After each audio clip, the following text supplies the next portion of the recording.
Hey loves, welcome back to my channel. If you're new, I'm Rye and this is Rye's Reading Corner. And today I'm going to be sharing with you my favorite witchy books of all time. I won't make it easy for you now. You got 2 minutes of my time. Again, hello, I'm Rye and this is Rye's Reading Corner. If this is the first time you are seeing my face, or if you have not yet hit that subscribe button, please do so. It really helps my channel grow and it's super easy. So as you could tell by my thumbnail, my little intro, and my Sanderson sister shirts and headband, I'm going to be sharing with you one of my favorite subgenre of books for this spooky season, which is witchy books. So I've been obsessed with witches for as long as I can remember. As a child, I always wished I was like Marnie from Halloween Town, and to this day it's still one of my favorite movies of all time. So for that reason, I read a lot of witchy books all year round. So I wanted to share with you some of my favorite witchy books to kind of end the spooky season on a high note. So I am going to talk about, I think it's 3, 4, 5, 6 books, and one of those is like a duology.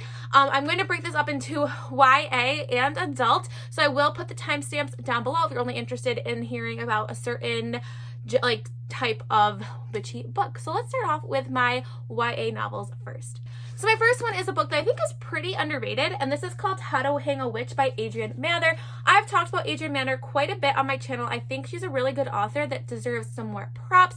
This is kind of a historical witchy book, but set, like, it references a lot of the Salem witch trials stuff, and it has to do a lot with this book. However, it's still set in present time. So we have Samantha Mather, who has just moved to Salem, Massachusetts, so great for the spooky season, and she's had some issues with her family. So her great something like that grandfather was one of the like accusers, witch accusers, and so she's coming back into this town that's really rooted in their history, and she has direct lineage to obviously people who convicted witches or people of witchcraft. So obviously she's not perceived quite well when she comes to this town, and so while she's there, she is definitely targeted by this group of girls called the Descendants, and these are all people or individuals that descend from people that were directly involved in the witch trials, and obviously they are targeting her because their descendants are from the women that were accused of witchcraft. As she's kind of dealing with all this, she also is introduced to this ghost, and there's this stubborn ghost that she is really frustrated with.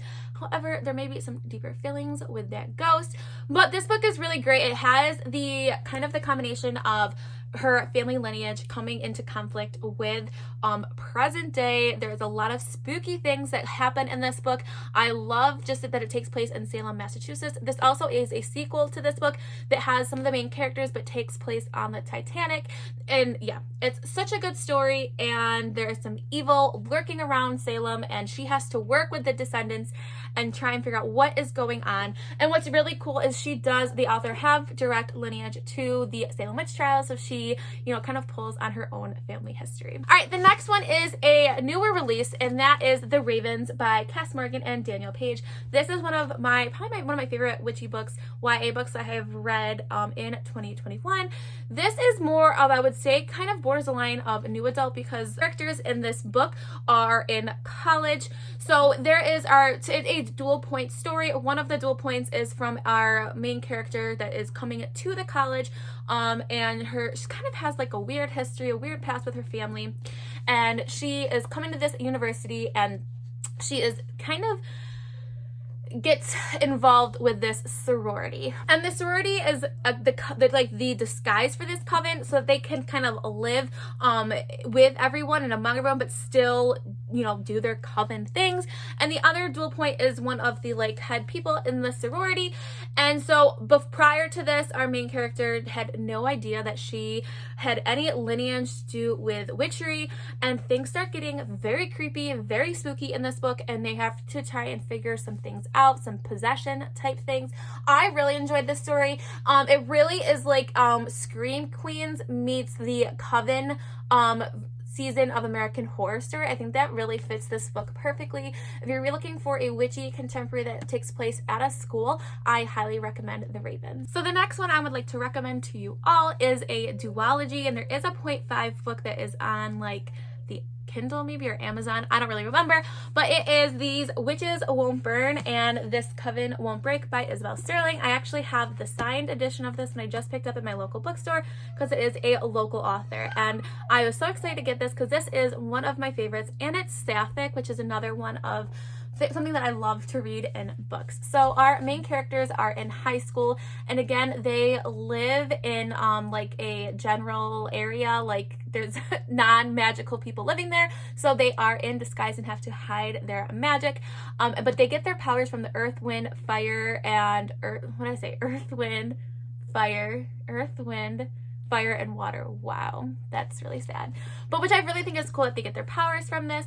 So recently our main character has broken up with her girlfriend, and so there is some issues there, but something is coming into their town and stripping the magic away from some of the witches. So they have to come back together to try and investigate what is going on and why these witches are losing their powers. And this person that's coming, as they believe, is a blood witch who is pretty much destroying their coven. There also is a romance between our character when she finds a new girl that moves into school. This is a really fun story. It's kind of like a little mystery as well. And the second one is also just fabulous, and I really like the story, and I feel like I'm not explaining this super well, but just for one, the cover is absolutely gorgeous. So definitely pick this up if you're looking for a witchy sapphic YA book. I would highly recommend this one. All right, so now we're gonna move into my my two adult witchy books, and these actually all are books that I just finished this month, and they are all witchy rom-com books. So the first one is, I feel like everyone's reading it this season, and this is The Ex-Hex by Erin Sterling. So we have our main character who I think it was at 19, really had a really kind of rough breakup with her boyfriend at the time. She found out some not so nice things about him, and she's kind of sulking, and her cousin are fooling around and make a hex on him using like a Bath and Body Works candle, and they don't think they're doing any real magic, but come to find out that hex really did work on this guy,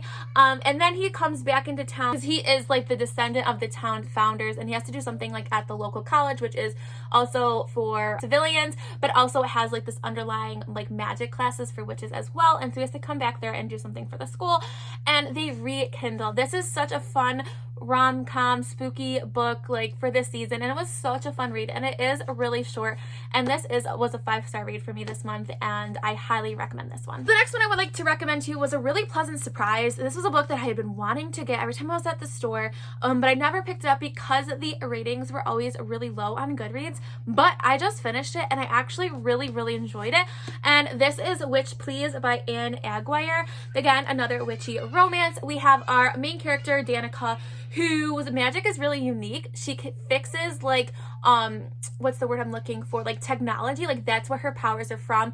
The witches in the story do have different magical powers. The drawback is they don't explain that as well, but I was able to look past that, but that's where her magic kind of wields from, and she is kind of, you know, in a rut. She hasn't really found anyone that she wants to spend the rest of her life with. She lives with her cousin, and in this world they have the mundanes, which do not have magic, and then obviously them, and it's really forbidden for witches to fall in love with mundanes because they're told that their magic will be erased if they do marry or get involved with a mundane. So of course, as we can lead where this is going, this guy Ramsey, why am I drawing a blank on his name? Titus, I don't know where I got Ramsey from. Titus walks in, and he is a baker. He owns a restaurant called Sugar Daddy's, and he obviously there is this instant connection between the both of them, but she is really struggling because she's really falling for this guy, but obviously he is a mundane, and she knows that she's not supposed to be falling for him because she will lose her magic powers. So this was really funny. It was really cute. Like I said, there were some things that were some plot holes for me, but overall I really enjoyed this witchy rom-com. It was funny, and the smut in this is top notch. I was surprised that this is like, it is really smutty, and it was spicy and hot, and it was so good, and I would recommend this book if you do enjoy a smutty book and want some witchy vibes in it. And our main guy, Titus, is everything. He is such an adorable man, and I loved him. I thought he was portrayed really, really well. And he reminded me a little bit of, from Danny Brown, Why Can't I Drive the Name, the male person from there, because he is just like a sweetest man ever, and he's just perfect. And there is some queer rep in this as well. And the last one I'd like to recommend to you is another adult YA rom-com. This one is sapphic, and it is Payback's a Witch by Lana Harper. For one thing, this cover is just absolutely gorgeous. I love it. This is about our main character, Emmy Harlow, and she obviously has magic powers. She is a witch, but when she decided, she had a pretty bad breakup, and she decided that she wanted to kind of leave this witchy world behind, and she moved somewhere, I think to Chicago, and she pretty much lost a lot of her magic powers. If you're gone for a long time, you start to lose them. However, she has to go back because in this community there are 4 families, or like 4 lineage of witches, and her lineage has like not as much prestige, and they're like the record keepers, and they have to wield over this competition, and the witches in the family nominate one person, and they compete in different things, like different challenges, and whoever witch takes like the win, they are pretty much like the ruler of their, like, all the 4 lineages, and they have their witchy powers are at most heightened during this time, and they're kind of like the governor kind of all of the witches that live in this area. So she has to come back to oversee this because she has to be like kind of like the MC for it.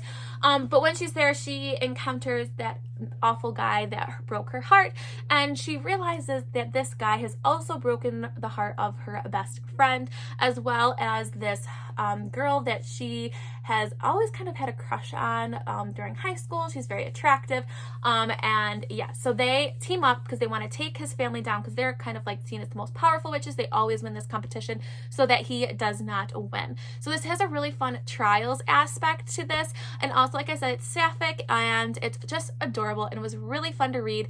I would say that I was expecting more romance for this, but I think it definitely played a lot on the trials in the family structure and our main character Emmy coming to terms with kind of being stuck in this middle of wanting to be with her family and wanting one life, but also wanting to live just a normal life in Chicago, and her coming to kind of those realizations. But definitely not tons of smut. This one is the smuttiest out of all 3 of these books, if I can hold it up right.